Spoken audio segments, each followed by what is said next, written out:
میں آپ حضرات کے سامنے صحابہ کرام کی عظمت کے حوالے سے ضروری ایک دو گزارشات کروں گا جس کا تعلق دور حاضر کے ساتھ ہے، اور یہ خصوصاً جو نوجوان نسل ہے ان کے لیے آنے والی زندگی میں مشعل راہ۔ قرآن میں اللہ تبارک و تعالی ارشاد فرماتے ہیں تلک الرسل فضلنا بعضهم علی بعض،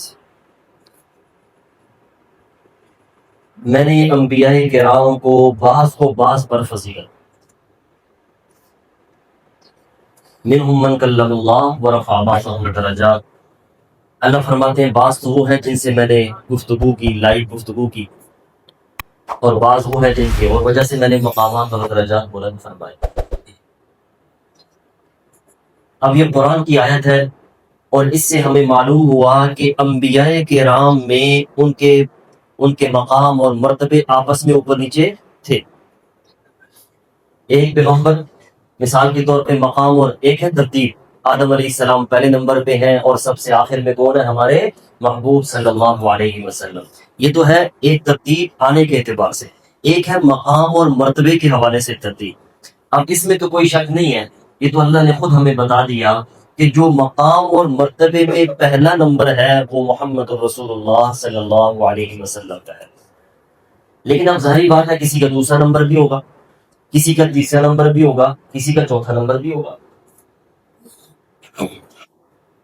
لیکن جہاں ہم یہ بخوشی بیان کرتے ہیں کہ ہم رسول اللہ صلی اللہ علیہ وسلم کی امتی ہیں، الحمدللہ خوشی سے بیان کرتے ہیں، محبت سے کہتے ہیں، فخر سے کہتے ہیں، اور ہمارا عقیدہ اور نظریہ بھی یہی ہے، اور ہمارا یہ عقیدہ صرف کوئی ذاتی محبت کی بنیاد پر نہیں ہے بلکہ اللہ کے حکم کی بنیاد پر۔ اللہ تبارک و تعالی نے ارشاد فرمایا کہ جو آپ کے محبوب ہے وہ سارے انبیاء کے کیا ہیں؟ سردار، سب سے زیادہ مقام اور مرتبے والے ہیں، سب سے زیادہ معجزات بھی ہمارے محبوب کو اللہ نے عطا فرمائے، اور سب سے زیادہ شاندار بھی اللہ نے ہمارے محبوب کو عطا فرمائے۔ اب یہ ہمارا عقیدہ اور نظریہ ہے۔ اسی کے ساتھ میں اور عرض کروں تو یہ بھی ہمارے عقیدے میں شامل ہے کہ ہمارے محبوب آخری پیغمبر بھی ہیں۔ انہوں نے انبیاء کی جو لڑی چلی آ رہی تھی ان پہ آ کے ختم ہوگی، اب کوئی نیا نبی نہیں آئے گا، قیامت تک حضور نبی ہے۔ ہماری نسلیں آ جائیں گی، وہ ختم ہوں گی، پھر آتے چلے جائیں گے، قیامت کی صبح تک کون پیغمبر ہے؟ لیکن اس کے ساتھ ہمارے محبوب پیغمبر نے ہمیں ایک تعلیم دی، یہ تو ہمارے ایمان کا حصہ ہے نا، ہم اللہ کو مانتے ہیں اور محبوب پیغمبر کی اتباع کرتے ہیں، ہمارا ایمان کا حصہ ہے، لا الہ الا اللہ محمد رسول اللہ، جب تک یہ نہ کہیں تو ایمان مکمل نہیں ہوتا۔ لیکن ہمارے محبوب پیغمبر نے ہماری ایک تربیت کی ہے، فرمایا کہ بھئی آپ ایمان کو اور بڑھائیں، اور آپ یہ کہیں کہ میں اللہ پر بھی ایمان لاتا ہوں، محمد رسول اللہ پر بھی ایمان لاتا ہوں، اور جتنے انبیاء آئے سب کو برحق مانتا ہوں۔ پھر انہوں نے فرمایا کہ یہ قرآن آپ کی کتاب اللہ نے مجھے عطا فرمائی، یہ آپ کی ہے، لیکن آپ یہ کہیں کہ جتنی کتابیں آئیں، صحیفے آئے، ہم سب کو برحق مانتے ہیں۔ اب اس کا فائدہ یہ ہوا کہ ہمارا ایمان تمام انبیاء کے اوپر ہے۔ آدم علیہ السلام کا زمانہ نہیں پایا، لیکن ہم یہ بھی کہہ رہے ہیں کہ وہ برحق تھے، اپنے وقت میں وہ کیا تھے؟ برحق تھے۔ موسیٰ علیہ السلام، عیسیٰ علیہ السلام، وہ علیہ السلام، اپنے اپنے اوقات میں وہ بالکل برحق پیغمبر تھے، کوئی شک والی بات۔ اب یہ تربیت کس نے کی؟ ہمارے محبوب پیغمبر نے، بلکہ ہمارے ایمان کا حصہ بنا دیے۔ قرآن میں اللہ ارشاد فرماتے ہیں الذین یؤمنون بالغیب ویقیمون الصلاۃ ویؤتون الزکاۃ ومما رزقناہم ینفقون والذین یؤمنون بما انزل الیک وما انزل من قبلک، اللہ فرماتے ہیں جو میرے محبوب بندے ہیں وہ ایمان ہی یہی رکھتے ہیں کہ حضور بھی برحق ہے، ان سے پہلے جتنے انبیاء سارے برحق تھے، اور ان کا ایمان قرآن پر تو ہے ہی ہے۔ وہ کہتے ہیں جتنی آسمانی کتابیں اللہ نے نازل فرمائی ہیں تو آج زبور انجیل وہ بھی کیا ہے؟ برحق۔ اب یہ ہے ہمارے ایمان کا حصہ، اور یہ بھی ہمیں پتہ چل گیا کہ بھئی انبیاء میں مرتبے میں کمی زیادتی بھی ہے، یہ بھی ہمیں پتہ چل گیا۔ لیکن میں آپ سے بھی پوچھتا ہوں کہ کیا کبھی ہم نے کسی پیغمبر کو کمتر سمجھا ہے کہ اس کا مقام کم ہے؟ یہ تو ہمیں پتہ چل گیا کہ انبیاء میں فرق مراتب تھے، کوئی اوپر ہے، کوئی اس سے نیچے، کوئی ان سے. لیکن کبھی ہم نے کسی کو کمتر سمجھا؟ کیونکہ ہمارا عقیدہ ہے کہ پیغمبروں کے اگر کسی کا آخری نمبر بھی ہے نا تو ہم تو سارے مل کر بھی جمع ہو جائے ان کی پاؤں کے خاک کے برابر بھی نہیں ہو سکے. ایسی ہے نا، یہی ہمارا نظریہ، یہی ہمارا عقیدہ. اس لیے آپس میں ان کے جو بھی فرق مراتب ہے، جو بھی نمبر ہے، ہمارے ہاں سارے سر کے تاج ہیں، محبوب. ہم ایک ہی لڑی میں سارے انبیاء کو دیکھتے ہیں. ہاں یہ ہمارا عقیدہ ہے کہ ہمارے محبوب انبیاء کے سردار ہیں. باقی پیچھے جتنے انبیاء ہیں سارے برحق، ہم سب کو کیا کرتے ہیں؟ مانتے ہیں.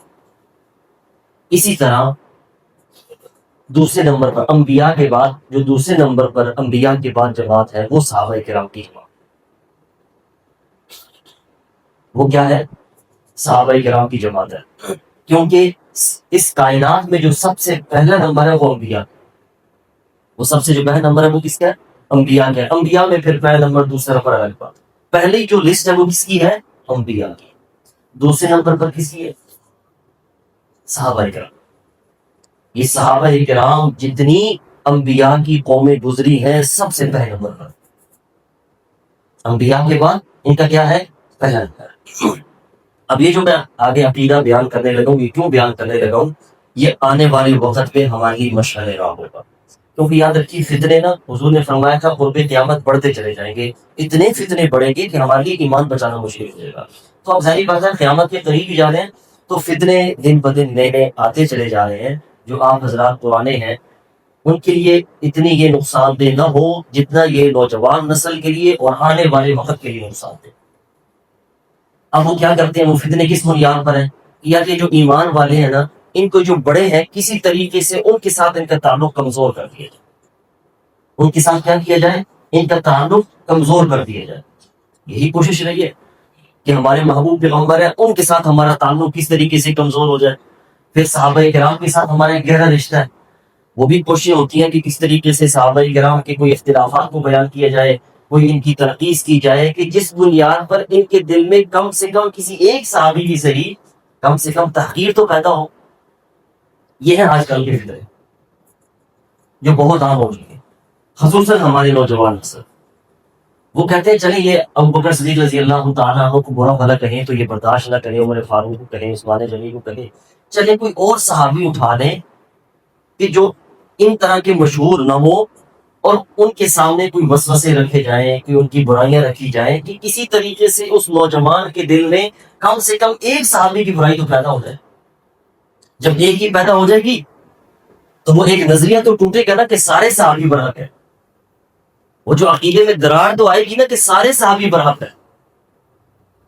تو یہ سب سے بڑی ایک چال ہے، ایک فتنہ ہے کہ صحابہ کرام کی تنقیص مسلمانوں کے دلوں میں ڈالی جائے.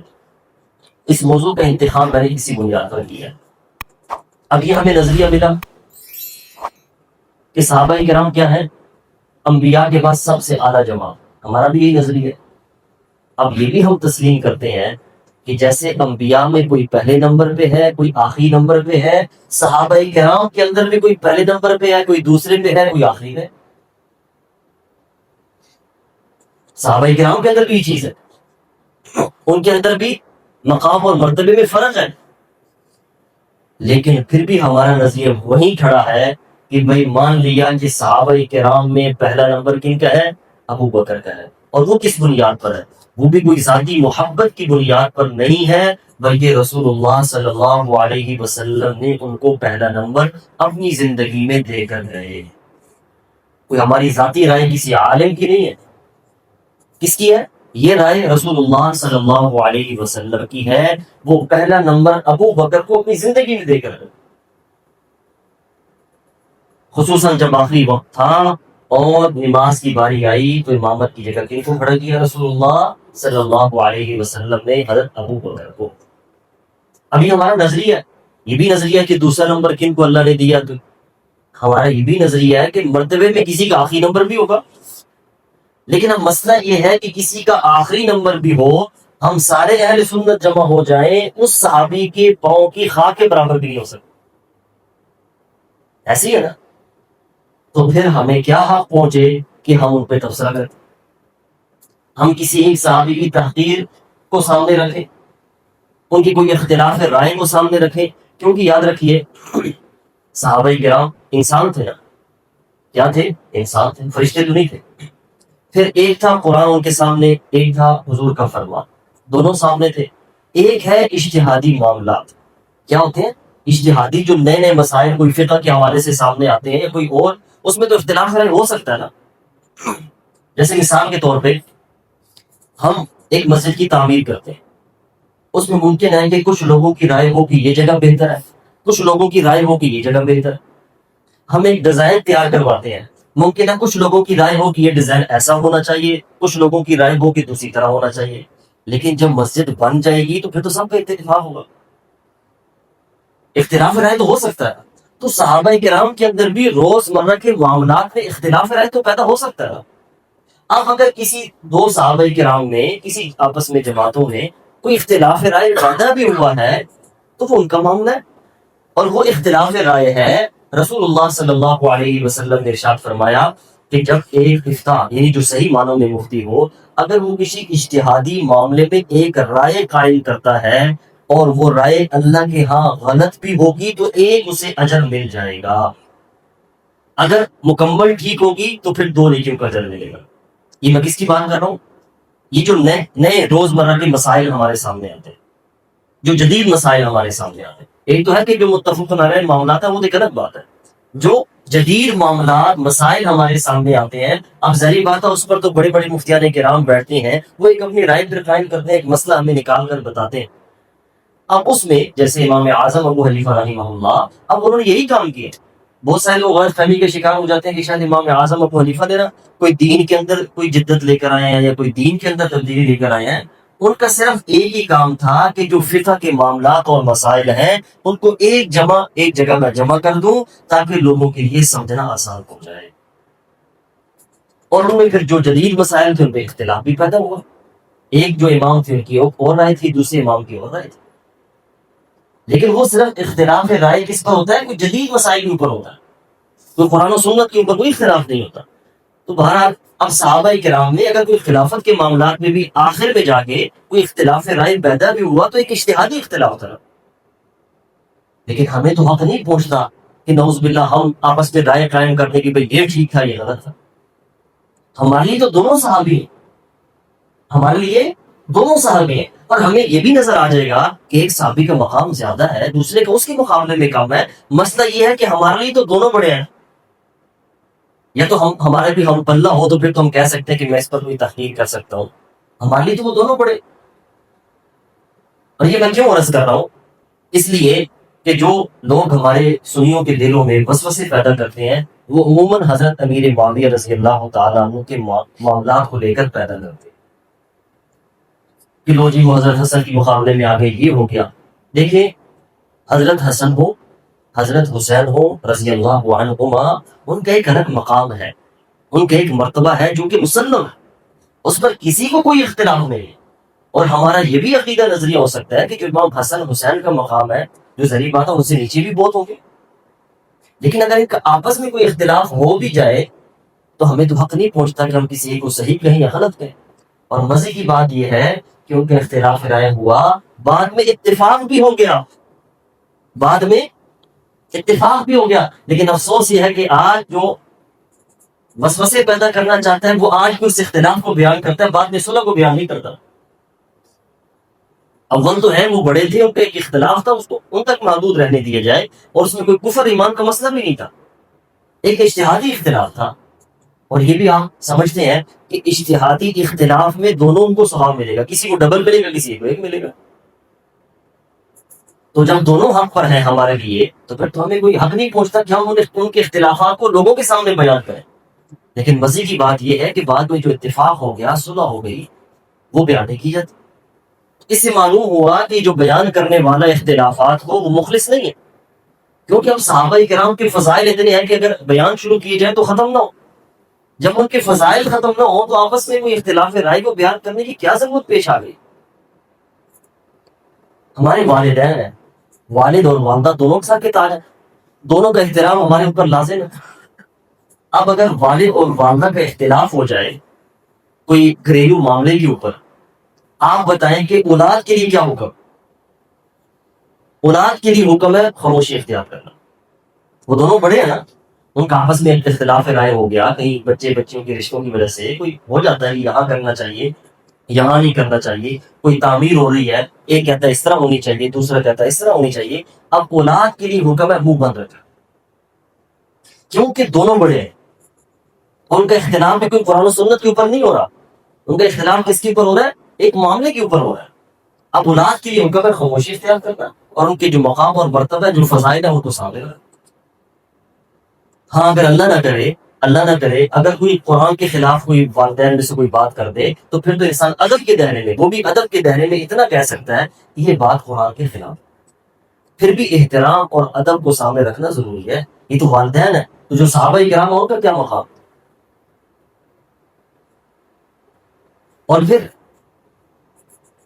رسول اللہ صلی اللہ علیہ وسلم کی شفقت دیکھیے, صحابہ کرام سے ان کو کتنا پیار تھا.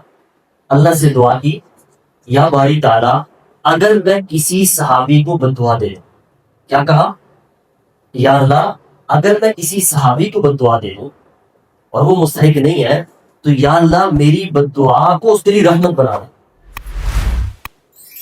یہ کون فرما رہے ہیں, حضور.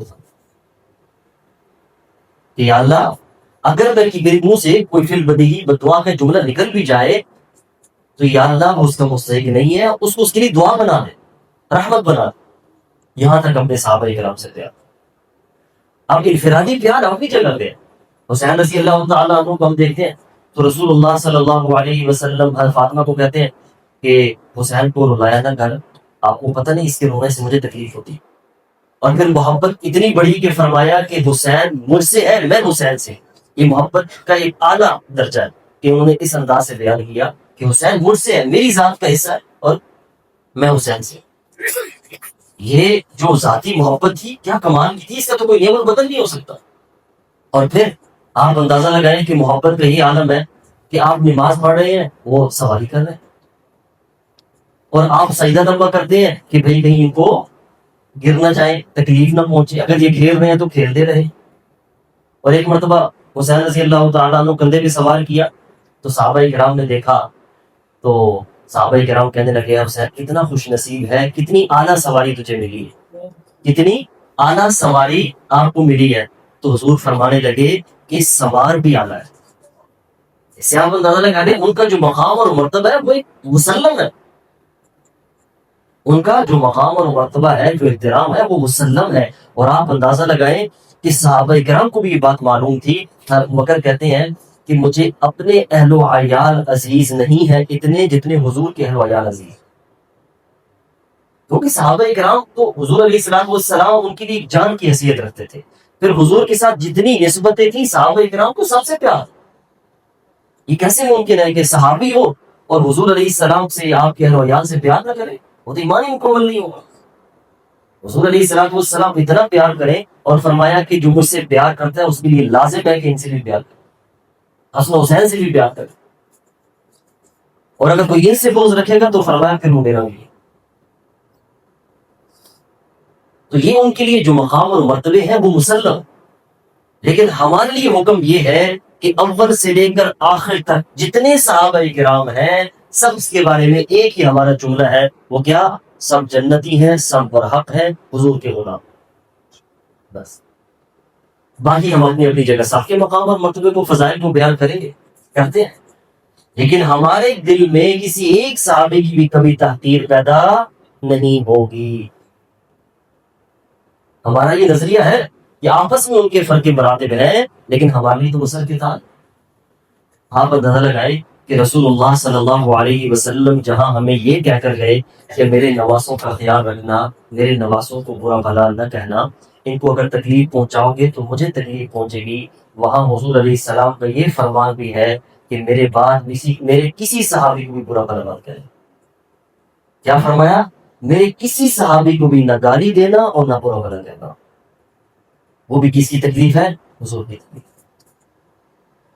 ہمارے لیے تو ہمارے محبوب کے فضائل اتنے ہیں, ان کی جماعت کے اتنے فضائل ہیں, ہمارے پاس وقت نہیں ہے کہ ہم یہ بھی ڈسکس کریں کہ ان کا آپس میں کبھی کوئی اختلاف رائے ہوا بھی تھا یا نہیں, اور اس میں پڑھنا بھی نہیں چاہیے. یہ بات ذہن میں رکھیے, شیطان نا بڑا دھوکے باز ہے. اگر ہم ان کے کسی اختلاف رائے میں پڑھیں گے نا تو تھوڑی دیر کے بعد دل کے اندر ضرور تحقیق پیدا ہو گئی. اس لیے یہ بات ذہن میں رکھیے، خصوصاً نوجوان، صحابہ کرام کی جماعت ایک مسلمہ جماعت ہے، کسی کو کوئی حق نہیں ہے کہ ان کے اختلاف رائے کو پڑھے بھی سے، ورنہ کیا نقصان ہوگا؟ نعوذ باللہ دل میں کہیں نہ کہیں پھر تحقیق کر. اور جو زیادہ پڑھتے ہیں نا، بڑے بڑے نام بھی ہیں، انہوں نے صحابہ کرام کی کتابیں لکھی ہیں، کہتے وہ اپنے آپ کو سننی ہیں، لیکن اینڈ پہ جا کے نعوذ باللہ ان کی تحریر سے یہ سمجھ آتا ہے کہ شاید صحابہ کرام بھی آپس میں لڑتے جھگڑتے تھے. تو جتنی ہم ان چیزوں میں پڑھیں گے تو پھر ہمارے دلوں میں یہ تحقیق پیدا ہوگی. اس لیے ضروری یہ ہے کہ جو ہمارے لیے ایک مسلمہ عقیدہ ہمیں حضور دے کر گئے اسی کو سامنے رکھیں کہ تمام انبیاء کرام برحق ہیں اور ان کے آپس میں جو مرتبے وہ بھی برحق ہے. ہم میں سے کسی کو کوئی اختلاف نہیں ہے، جو حضرت حسن کا مرتبہ ہے، جو حسین کا مرتبہ ہے، لیکن اس کی وجہ سے ہم کسی صحابی کو بھی برا بھلا نہیں کہہ سکتے، کیونکہ ہم ان کے پاؤں کے خاک کے برابر نہیں ہیں. قیامت تک سارے انسان جمع ہو جائے نا، سارے نیک لوگ بھی جمع ہو جائیں اور یہ اللہ بھی جمع ہو جائے نا، کسی ایک صحابی کے پاؤں کے برابر بھی نہیں. تو پھر کوئی ادنا صحابی بھی ہو، ان کے حوالے سے صحابہ کرام کے مرتبے میں حوالے سے ہمارے لیے تو سر سے اوپر. اللہ تبارک و تعالیٰ سے دعا ہے اللہ ہمیں صحابہ کرام سے محبت، سخت صحابہ کرام سے محبت کرنے والا بنائے، ان کی عظمت کو اپنے دل میں بٹھا کر ان کے نقش قدم پر چلنے کی توفیق عطا فرمائے. وآخر دعوانا الحمدللہ رب العالمین. سبيل الدموع سبيل